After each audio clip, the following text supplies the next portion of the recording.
Welcome to Casual Friday. Hi, I'm Roxanne Richardson, and this is my weekly Casual Friday podcast.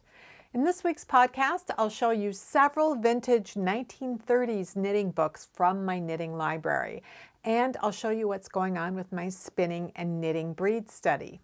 So let's get started. In the past few months, I have given you a weekly tour through the facsimile copies of Weldon's Practical Needlework in my knitting library, which were originally published in the 1880s and 1890s. I asked you guys when I finished that series if you would like to see more of my vintage knitting library and which decades you might be most interested in. Several of you mentioned the 1930s. So today I'll show you several books from this decade in my collection, which I think were really innovative in terms of giving knitters a clearer idea of how a pattern might fit, as well as how to design and modify garments. So here in the US, if something was published before somewhere in the late 1920s, it is in the public domain. That means that it could be digitized and put online with no risk of copyright. So those if there were individual patterns, they could be for sale, or if it was a book, someone could sell a PDF of it. If you can get a physical copy, of course, you're always able to buy those if you can get one and you can afford it. Other countries have different rules about when something enters the public domain. And in the UK, their copyright laws are a little bit different, but public domain is before the early 1950s. So if you find a seller online that has 1930s and 40s patterns and they're selling them as PDFs, they're probably from the UK. Or they got permission from the copyright holder to be able to sell those or distribute them, or they're doing it illegally.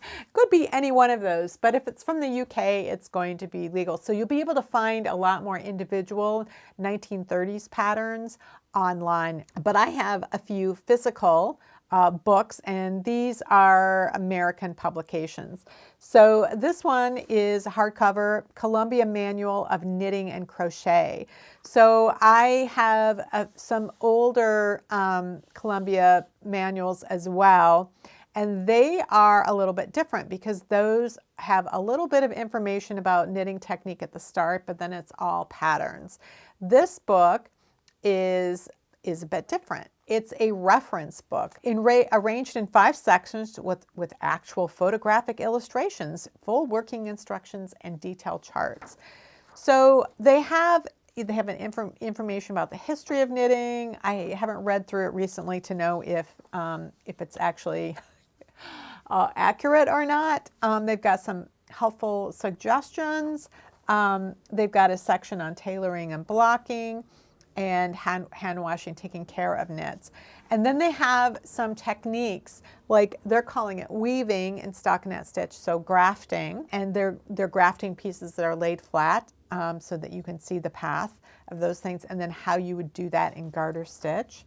They've got information about repairing stockinette. If you had a hole, how you would cut on the horizontal a little bit longer here, and you trim these edges. So these edges right here get flipped back and kind of tacked down.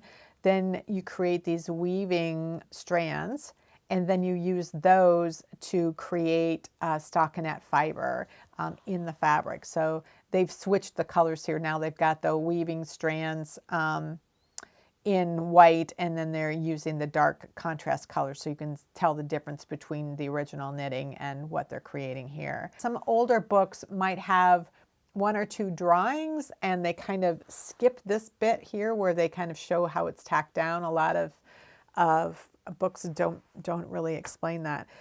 So this is a way to create shaped shoulder seams using some short row techniques. And then here they're showing how to do darts, like for underarm darts, particularly if you're busty. In the back, they have some sample measurement charts to give you an idea, like if your waist is this big around and your hip is this big around.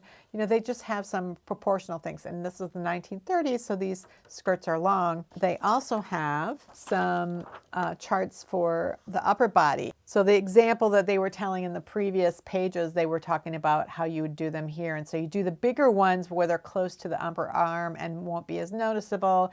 And then when you get down to the shorter ones, they're just not going to be that noticeable at all.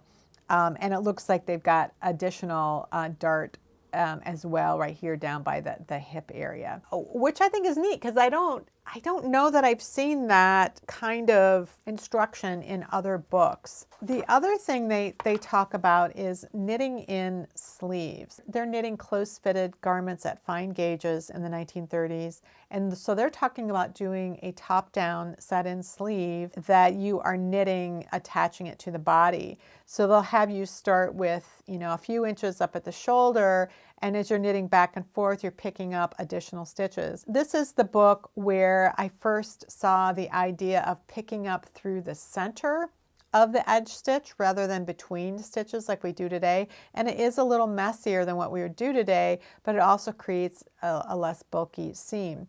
So this is the technique that I saw in that Norwegian sock that I reverse engineered. I realized after I was trying to replicate what she had done that that was how she hadn't slipped her selvage stitches like you usually do for a sock heel, and she was picking up through the center. This was the first book I ever saw that actually explained how to pick up stitches. They would tell you to pick up stitches, but this is the first book that I ever saw that actually gave an indication of what the standard method of doing it might have been at that time. I had always assumed that the way I learned was the way it had always been done. So then they have, you know, how to do knitted buttonholes. They've got, and then they've also got things with crochet. So a lot of knitting books at this time weren't just knitting books, they were knitting and crochet. So they would have techniques for both types of crafts in here. So they crocheted buttonholes versus the knitted ones, turning a knitted hem, pocket openings, they have a way to do that. Picking up stitches for plackets. How do you do casting on? How do you knit? How do you decrease?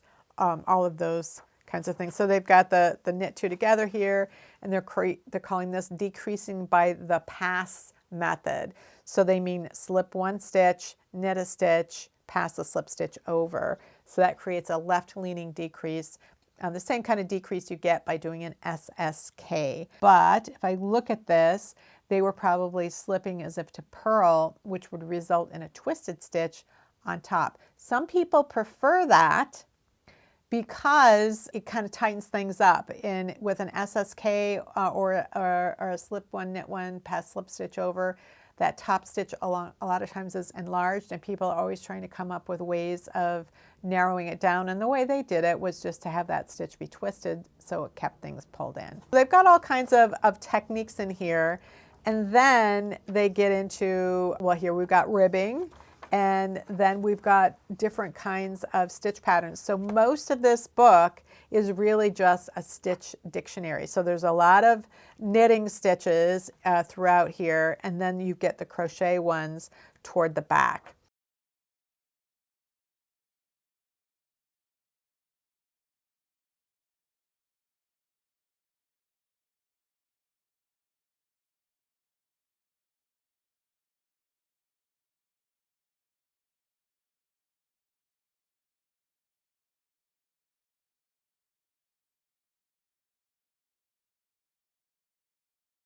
This is an interesting book because it's just technique, and I think it might be the earliest book that I have that is just technique and isn't just, you know, a small chapter in there. I mean, it's technique and stitch patterns, but it's a lot more information about technique than I'd seen, and there's just no garment patterns in here at all. So these two books here are called the Minerva style books. So that first book was Columbia, and this is Minerva. They were separate yarn companies, and eventually they merged together to become Columbia Minerva. So these were from like the early 30s. I don't remember.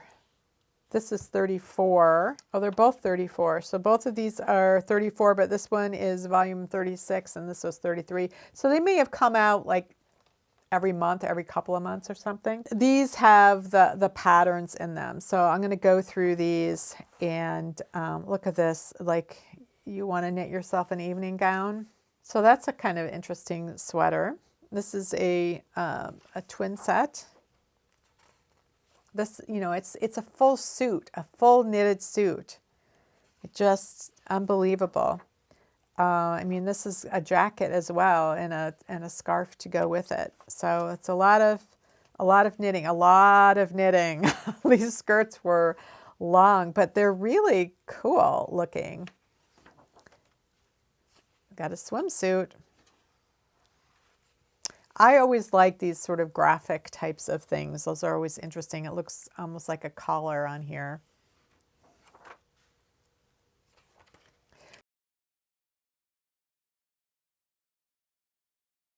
I would have bought these physical books. I would have found them on eBay or Abe Books. Sometimes people sell things like on Etsy, but usually on Etsy they're selling PDFs of things. They're not selling the original books. Like, this is very classy. You could wear that today. And then they've got, you know, charts to kind of lay out the color work. So this isn't something that you would have seen in earlier decades, really. They are really starting to explain things more fully to knitters in this time frame using schematics and some sorts of charting. So at the end, they've got advice about, you know, buying enough yarn, and they even have different yarns that they are saying are interchangeable. So if one of their patterns calls for Velveine, that's in interchangeable group 2, but you could use any of these others that were in group 2 if you wanted to instead. So they give you some indication of how to make substitutions within their own brand. And then they've got a little bit of information, technique information at the very back.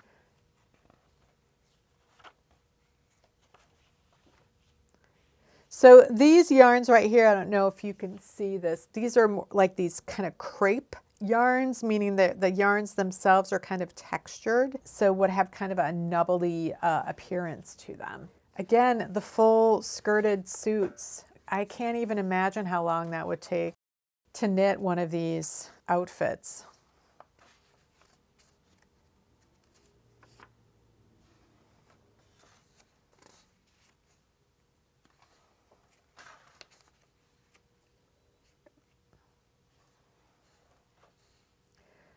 They do look they make them, they're modeled in a very glamorous way though, kind of like Hollywood star glamorous look. I mean, this looks like an evening outfit, but maybe it's just a long skirt.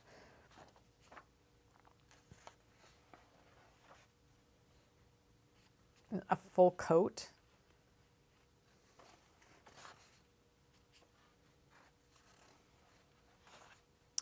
And then again, you've got your instructions and things in the back here, but here's another evening gown. Just amazing. This is also a book from Minerva, but this is not a style book. This is the Minerva's Complete Knitting Manual, and this I think is fascinating. So this one is volume 44. It was published, I think, in 1936. Yes, 1936. What's interesting about this one is they have a lot of information for the knitter about sort of best practices and how to do things yourself. So anytime you see patterns from this era, they're in one size. And it was up to the knitter to figure out how to modify them or just find something that was in their size. So they've got the fundamental, you know, knitting stitches here and crochet stitches. And then they get into Minerva's new method, knit to fit. And so they actually explain things like gauge and swatch test.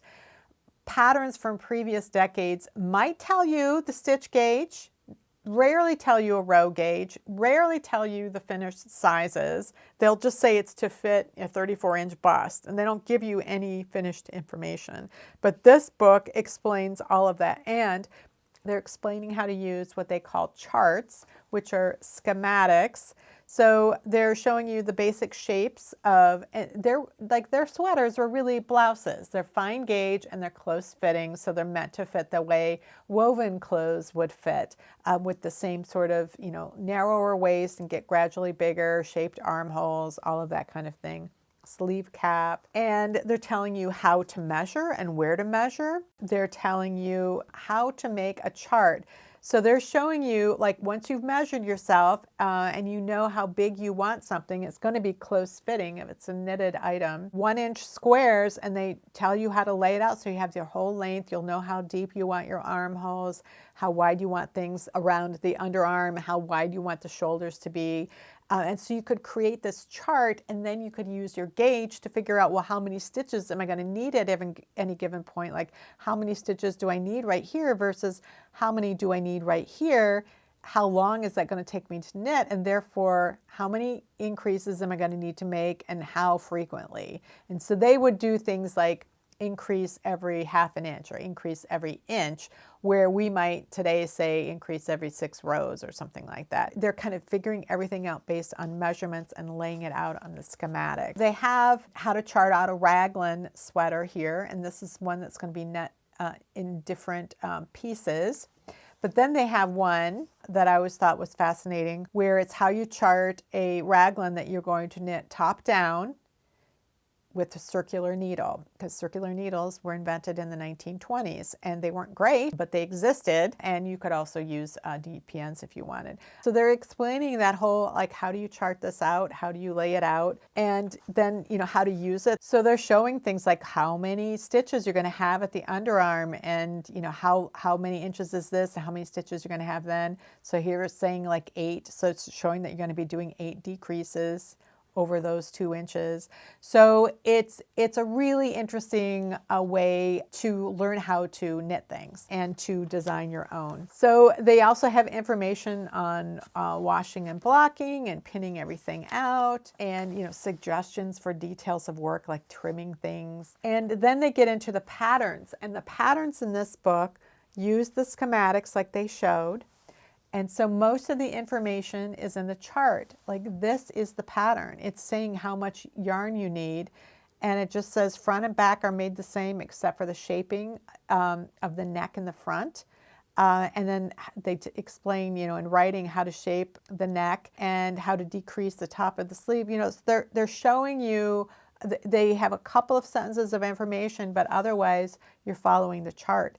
And because you've learned how to adjust things, if you need to make something that's bigger or wider or longer, whatever, you'd have the tools to be able to graph this out for yourself using a schematic like this. So it's, everything in here are really basic patterns, like it's a really basic sweater, a hat, all of those things in one size, and it's all mostly done, most of the information is given in these charts. So they've got, you know, men's cardigan and pullover. And then they've got garments for women. They've got a skirt and blouse. They've got this kind of shrug type of thing.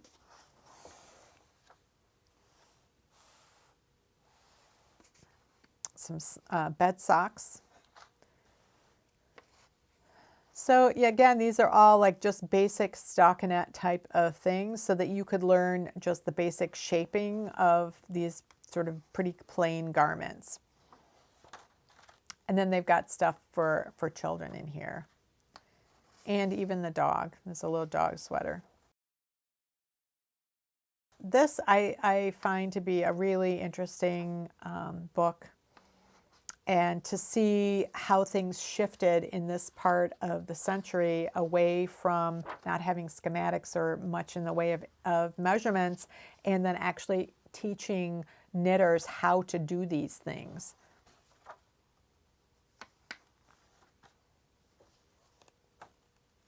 And so then you start getting into, there's some crocheted stuff back here, and then they've got also a little bit of a stitch dictionary in here as well.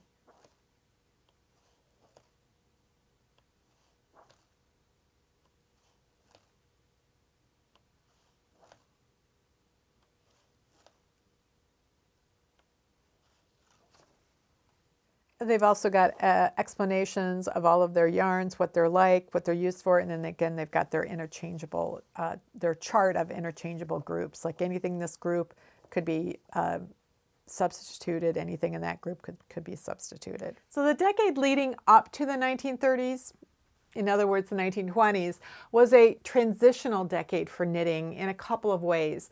During World War I, when so many people around the world were knitting for soldiers, it became really clear that many patterns did not give enough information to the knitter to ensure that things would come out in the expected size. Needle sizes here in the US were not standardized, and information about gauge and the finished sizes and measurements was usually not provided in a pattern. The Red Cross dealt with many donations that were not appropriate to be sent to the soldiers because they were the completely wrong size or just knit incorrectly. The knitting instructions themselves were often pretty good, but there was just no guarantee that following them would lead you to the desirable final result without information about gauge and finished size. Patterns were always written for a single size, and little to no information was given to knitters that explained how to modify the instructions to get the desired size that they wanted. Because of the issues that arose during World War I, instructions for knitwear began to evolve in the 1920s to be more knitter-friendly. The 1920s were also a transitional year in terms of the purpose of knitwear. It wasn't just for practical warm outerwear or athletic wear. By the 1920s, knitwear had clearly become part of the fashionable silhouette, and garments were designed to have the same shaping as woven fabric garments. That meant finer yarns were used to get that close fit, and pattern pieces were knit separately and then seamed together. This trend of patterns being knit bottom up flat in pieces would continue from the 1930s on through the next several decades, with that single exception of the top-down raglan. Let me know if you have a decade you'd like to see featured, or if there are particular garment types that you would like to see. You can leave that down in the comments. Now, if you're interested in 1930s patterns, like single patterns, there are a couple of places that I would recommend. First, Etsy is likely to have a number of sellers that sell PDFs of 1930s sweater patterns. On Instagram, I follow Vintage Knit Affair, which I'll link to down below, and they often have 1930s patterns to sell. I've bought a few of them myself. Another possibility is that if you're a member of the Knitting and Crochet Guild of the UK, as I am, you have access to their vast collection of knitting patterns. You can request a digital copy of a pattern for personal use, and they'll be happy to send it to you. So I'll leave links to both of those things down below, and I'll leave a list of the titles of the books that I showed you today. If you are interested in getting copies yourself, you might be able to find copies on eBay or from Abe Books or some other used bookseller.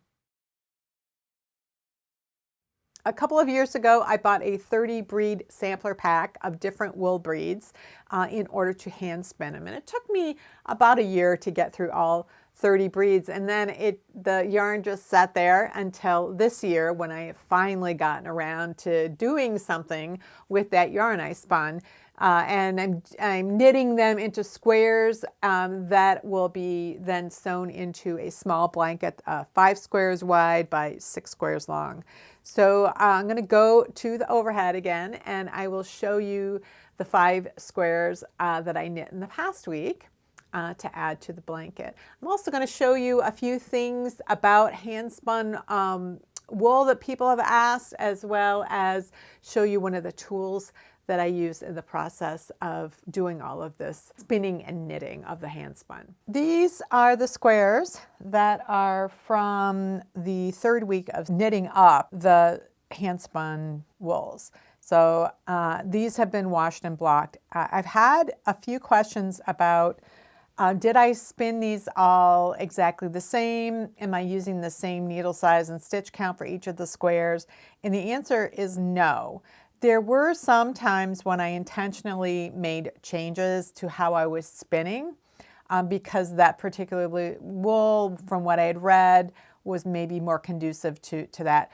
Most of the time, I was spinning with sort of my default setup on my spinning wheel, and then the wool just behaved differently as I was spinning it. So sometimes I ended up with really fine singles, and sometimes I ended up with something that was quite thick. These were not all spun to the same yarn weight, and therefore they need different needle sizes and different stitch counts. So all of the squares are 6 inches by 6 inches.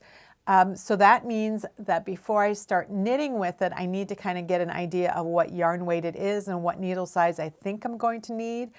And then I cast on maybe 20 stitches. I work in stockinette for a few rows and just get a sense of what my gauge is for this particular yarn with these particular needles. I am seeing more variance in the gauge I get with a specific needle size than I would typically expect with commercially milled yarn, where I know exactly what the yarn weight is and it's very smooth and I know what kind of gauge I can get with which needle. So this is a little bit less predictable to me. So I do this sample of a few rows to see, what my gauge is, and then I determine how many stitches I'm going to cast on to, or how many I'm going to need to have something that's 6 inches wide.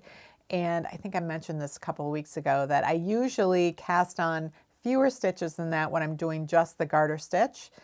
And then as I'm working my first row of the stockinette, then I will increase 2 to 3 stitches depending on how many stitches I'm going to need in total. I usually plan that my garter stitch cast on is going to be about 10% less. If I needed 20 stitches, then maybe I would cast on 18 and then add 2. So I'm usually adding 2 or 3 stitches in that first row, and then I'm decreasing them in the last row of stockinette before I begin the garter stitch. So these all have different stitch counts, but I've also gotten pretty good at knowing within a few rows what my gauge is going to be. I've only had to rip out maybe a couple of times after I got a ways into the swatch and realized, oh, it's too wide or it's too narrow, and I just started over. It's not that many stitches.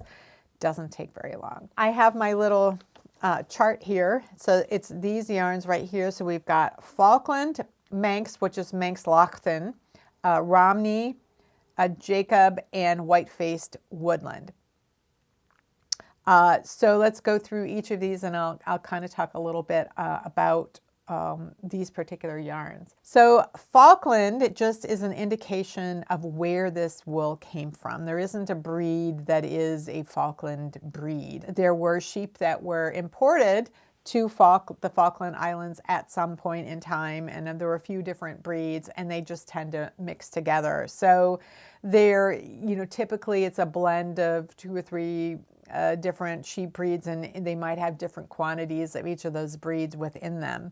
So you can't necessarily know that, oh, this is what Falklands is like, I'm going to get more of that, and then expect that to happen. That's true to some extent with any wool breed, that there's going to be a range of fineness or coarseness within those, but they are going to have certain characteristics, like it will be a long wool, or it will be a wool that has a lot of kemp, or it will be very fine and smooth.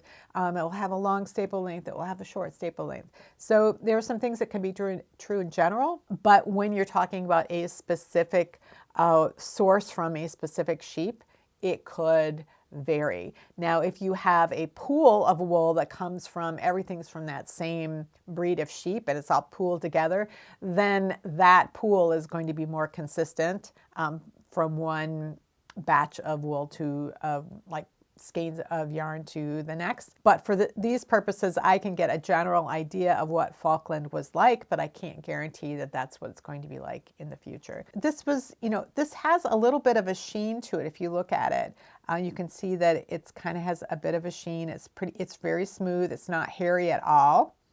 There's no kemp in it. So these are things that I can notice about this one. This one is one that I spun differently. So most of the time I was spinning using what I would consider my default method, where I have my wheel set up, a certain way, and I just start spinning with it. And unless I'm having trouble, I don't make adjustments. But once in a while, there was a wool where I was doing the research and it would say, oh, this wool does best with, if it's carded and if it's long draw, whatever they might suggest. And when I say they, I would look up in this book, the Fleece and Fiber book, the particular breed, and then see what it said about it and see if I needed to take any guidance for that. So most of them I just spun from the combed top that I received, but a few of them I ran the top through my drum carder to kind of disorganize the fibers so that I could spin them in a different way. And that different way is called long draw. And I do not have a lot of experience with that. So my ability to spin long draw, I think it's fun and I like it. I'm just not as experienced with it. So the yarn that I ended up with was, you know, on the thicker side. But look at this. Look how springy this is.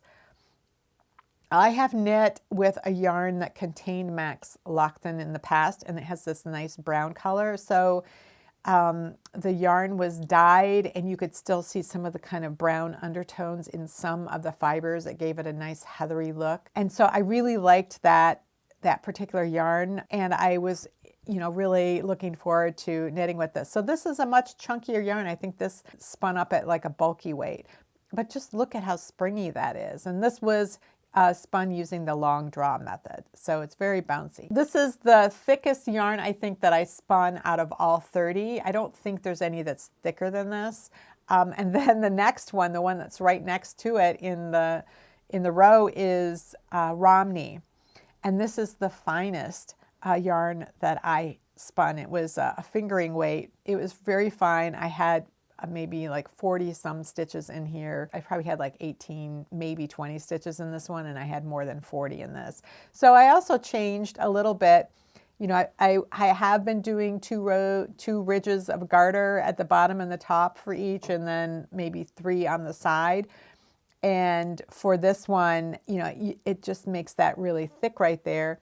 For the Romney, it was such a fine yarn that I think I did 4 ridges at the top and the bottom and maybe 4 stitches on the side just to give it a little bit more breadth. And so when I sew these together, I'm going to be catching maybe, you know, 2 ridges for every ridge for at least part of it. It's not going to be 1 ridge to 1 ridge because I'm going to have so many more ridges to seam together. So it makes the seaming just a little bit more challenging as well. But this was really nice. I think I saw in my notes that it was easy to spin, and I found it very easy to knit. I've heard people talk about Romney in the past, and I get it. I would definitely knit with this again or spin with this again.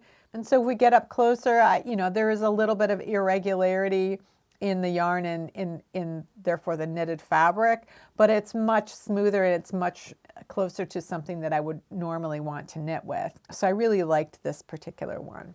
Next up is Jacob. I think Jacob, I'll put it on the screen just to clarify. Sometimes when I say I'm not sure about something, when I'm editing, I will actually put it on the screen. I think Jacob comes in more than one color. I think there are different colors of Jacob, and I don't know how many, but I will put it on the screen because I'll look it up when I'm editing. But this is very dark. It's so dark. I really love natural colored wools. I think they're just so interesting. They don't tend to be colors that I would want to wear against like my face, but I just love what they look like. I just love that sheep can come into so many different colors. And this to me feels like wool. Like it's not like merino that you'll want to wear it right up against your neck or something like that. This feels like something that I would want for a sweater.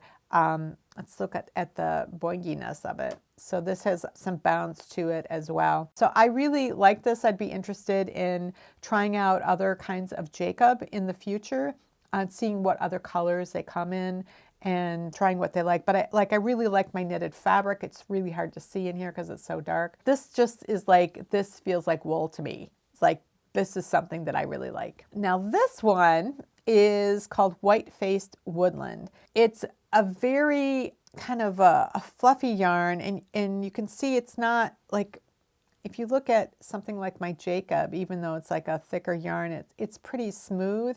And this is something that is a little hairier. There's a little more halo to it. In some respects, it's a little more rustic than the Jacob is.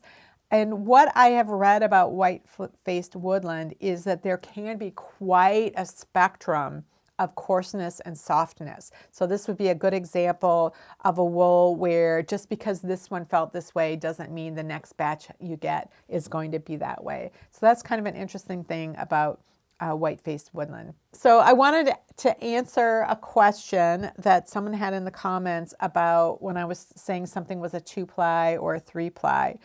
And they wanted to know what that was. So this is a bobbin that's from my spinning wheel. I spun it a long time ago. It was in a storage bin. But I'm going to zoom in on this and hopefully you'll be able to see. So this is called a single, and it's, the fiber has been twisted together, and you can see that the way it's twisted, it's kind of angled like this.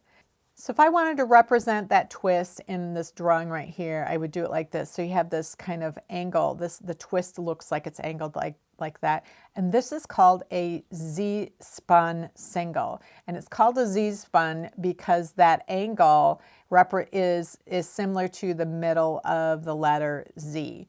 Some yarns are sold as singles. Most yarns are sold in some sort of a ply, a 2, a 3, a 4, or multi-ply when you're looking at commercial yarns. Handspuns are often a 2-ply because it's faster, but they can be 3 or more plies. So when you twist 2 strands together, you twist them in the opposite way that you spun them. So you look at this and you see how that angle is going to the left there. They call that an S-plied yarn. And it's an S-plied yarn, and it's an S-plied yarn because that twist looks like the middle of the letter S in that part. So you describe the twist based on S or Z. So it was Z-spun, but it was S-plied. I do have a playlist of videos about yarns. Some of them are about how yarns are constructed and the different effects that they create when you actually knit with them. Some of them is just about how is yarn constructed and what the names of those kinds of yarns are. So this is the leftover yarn from the most recent square I knit, which was Texel. When I am done with the leftovers, I rewind them into like a little hank like this. And then I put the original tag on it so that I can remember the actual yarn. So if I want to look at my yarn later and not necessarily in the blanket, I'll have that information. And I'm keeping some notes on the back here that are smearing, but I'm keeping notes about how much is remaining and how many I cast on and then how many I increased, for example, what size needle I use, that kind of thing. This is a niddy noddy. And so niddy noddies come in different sizes. And the intention is to use them to wind your yarn into hanks. So when I am done spinning my yarn and I'm done plying it, it will be on a bobbin like this, and I need to wind it off the bobbin into a hank so that I can then wash and finish the yarn. And then when I want to actually knit with it, I'd put it on my Swift and then use my ball winder to wind it up. But now that I'm finished with this particular yarn, I want to rewind it. And so every niddy noddy will give you a particular length of the loop, like what's the complete circumference of that loop. So this little niddy noddy is 24 inches. When I want to wind it up, I need to go over this top one, and then I come underneath here, and then over the top of this one. So you see I've gone around there. And now I need to go around this bottom one. So I'm coming down here, and now I've made one whole journey around the entire circumference. So that was a 24-inch journey. And so then I can wind it up. And if I count the number of times I have it, I know that and so I can count the number of strands that I have going all the way around. I can multiply that by 24, get my total number of inches of yarn remaining, and then divide by 36 inches to tell me how many yards it is. So it does stretch a little as you're going around. You don't want it to be too tight, but it will stretch a little bit. And this is a boingy yarn, and so when it relaxes, it'll get a little bit smaller. The niddy noddy that I use when I'm winding off of my bobbins has a 2-yard circumference, so it's 72 inches, almost 2 meters. This one though, because it's just a little bit of yarn, I can use a little one. And so this is what you'd use if you were doing your sampling with your spinning, where you're just trying to decide how you want to spin it, and and then you want to try knitting up with it to see what it's going to be like, you might just do enough that's got, you know, a few yards of yarn to work with.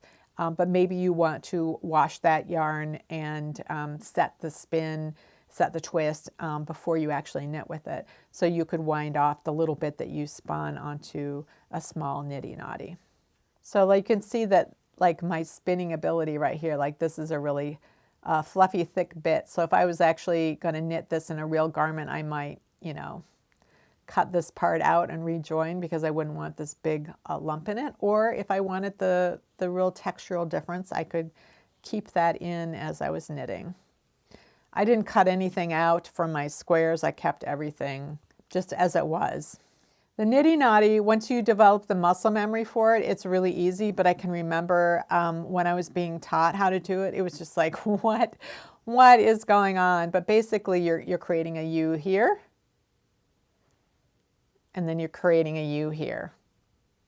So if you think of it that way, it can maybe be a little bit easier to understand. There's another big chunky piece. So now when I'm done, I am looking for, you know, a fairly decent amount of tail so that I can do a figure 8 tie around here, but also have enough left that I can retie that tag to the end of this. So for this little niddy noddy, the dowel is narrower, a little bit narrower at one end than the other, and so you can push it like this so that you can get it off.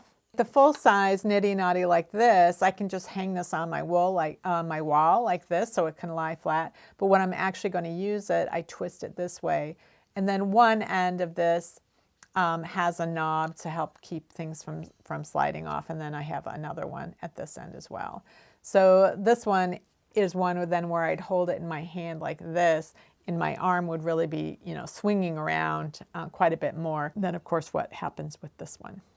So this week I answered a few of the questions that have popped up in the comments related to this breed study. If any of you non-spinners have questions about spinning, things that aren't clear to you, please let me know down in the comments below. I'd be happy to answer any questions that are at or below my particular skill level in spinning. If you have any questions about the different breeds or wondering about things that I haven't mentioned, again, please let me know down in the comments below. Well, that's it for this week's Casual Friday. If you have any comments or questions about today's video or suggestions for videos you'd like to see in the future, you can leave those down in the comments below or join the discussion in my Ravelry group, Rox Rocks. Thanks for watching, and I'll see you next week.